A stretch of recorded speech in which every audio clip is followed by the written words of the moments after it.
हर खबर को सबसे पहले देखने के लिए हमारे चैनल पार्लियामेंट्री बिजनेस को सब्सक्राइब करें, सभी वीडियोस को लाइक और शेयर करें और सभी ताज़ा अपडेट्स पाने के लिए बेल आइकन बटन दबाना बिल्कुल ना भूलें। उत्तर प्रदेश के कैबिनेट मंत्री कमला रानी वरुण का निधन हो गया। उनका लखनऊ स्थित SPGI में इलाज चल रहा था, जहां उन्होंने अंतिम सांस ली। बीती 18 जुलाई को कमला कोरोना पॉजिटिव पाई गई थी। कैबिनेट मंत्री कमला रानी को शनिवार श्यामा प्रसाद मुखर्जी सिविल अस्पताल में भर्ती कराया गया। बाद में उनको संजय गांधी स्नातकोत्तर आयुर्विज्ञान संस्थान में भर्ती करा दिया गया था। मंत्री कमला रानी कानपुर के घाटमपुर से विधायक थी। यूपी में संक्रमण से किसी भी VIP के मरने की ये पहली खबर है। उनकी मौत की खबर से सरकार में हड़कंप मच गया है।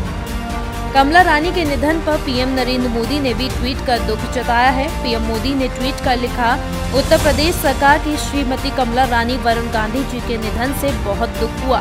उनका पूरा जीवन समाज सेवा के प्रति समर्पित रहा। उन्होंने राज्य में भाजपा को मजबूत बनाने में महत्वपूर्ण भूमिका निभाई। शोक की इस घड़ी में मेरी संवेदना उनके परिजनों और समर्थकों के साथ है। ओम शांति।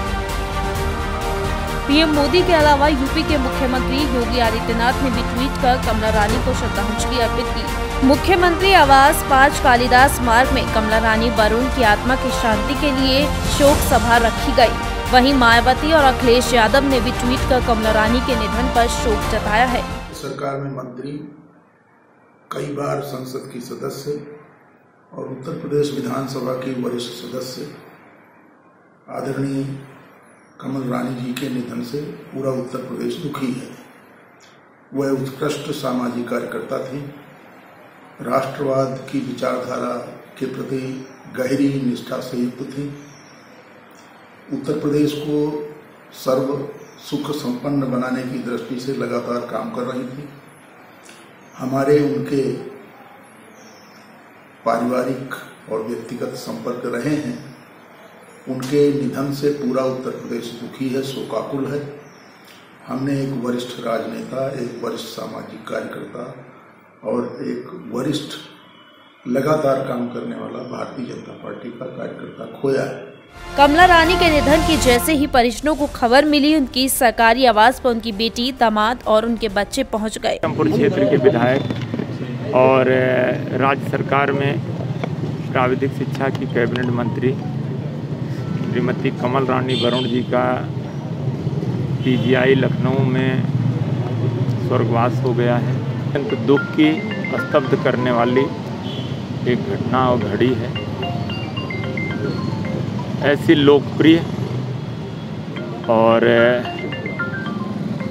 लोगों के बीच की इतनी कद्दावर राजनीतिक हस्ती और एक जनसेवा का प्रतिमान करने वाली एक राजनेता हमारे बीच में नहीं रही हैं। बता दें, यूपी में इससे पहले कोरोना संक्रमण से यूपी सरकार में कैबिनेट मंत्री राजेंद्र प्रताप सिंह उर्फ मोती सिंह, चेतन चौहान के अलावा आयुष मंत्री डॉक्टर धर्म सिंह सैनी और खेल एवं युवा कल्याण मंत्री उपेंद्र तिवारी भी संक्रमित हो चुके हैं।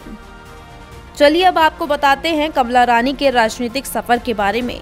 2017 में बीजेपी ने उन्हें कानपुर के घाटमपुर सीट से चुनावी मैदान में उतारा था। वो इस सीट से जीतने वाली पार्टी की पहली विधायक थी। पार्टी के प्रति उनकी निष्ठा और लगन को देखते हुए 2019 में उन्हें कैबिनेट मंत्री बनाया गया। वो सरकार में तकनीकी शिक्षा मंत्री थी। बीजेपी ने साल 1996 में उन्हें घाटमपुर संसदीय सीट से चुनावी मैदान में उतारा। अप्रत्याशित जीत हासिल कर लोकसभा पहुंची कमला रानी ने 1998 में भी उसी सीट से दोबारा जीत दर्ज की। साल 1999 के लोकसभा चुनाव में उन्हें सिर्फ 585 मतों के अंतराल से बसपा प्रत्याशी प्यारेलाल संगवार के हाथों पराजित होना पड़ा था। सांसद रहते कमला रानी ने लेबर एंड वेलफेयर, उद्योग, महिला सशक्तिकरण, राजभाषा और पर्यटन मंत्रालय की सदस्य सलाहकार समितियों में रहकर काम किया। कमला रानी वरुण का अंतिम संस्कार कोविड प्रोटोकॉल के तहत कानपुर के भैरव घाट पर किया गया। कानपुर शहर में आज का दिन राजनीतिक क्षतिक रहा। आपको बताते चलें कि कानपुर शहर से कैबिनेट मंत्री यूपी सरकार की कमल रानी वरुण का आज सुबह तकरीबन 8:30 बजे लखनऊ के एसपीजीआई में निधन हो गया और कोरोना प्रोटोकॉल के तहत कानपुर शहर स्थित बर्रा में जहां उनका निवास था वहां पर उनका पार्थिव शरीर लाया गया। उसके बाद जो परिवारीजन थे और जो रिश्तेदार थे, साथ ही साथ जो भाजपा के कार्यकर्ता थे, उन्होंने उनके अंतिम दर्शन किए और साथ ही साथ श्रद्धांजलि दी। तत्पश्चात जो प्रोटोकॉल था उसके तहत कानपुर के भैरव घाट में उनका अंतिम संस्कार किया गया। कानपुर शहर से पार्लियामेंट्री बिजनेस के लिए अनुराग श्रीवास्तव।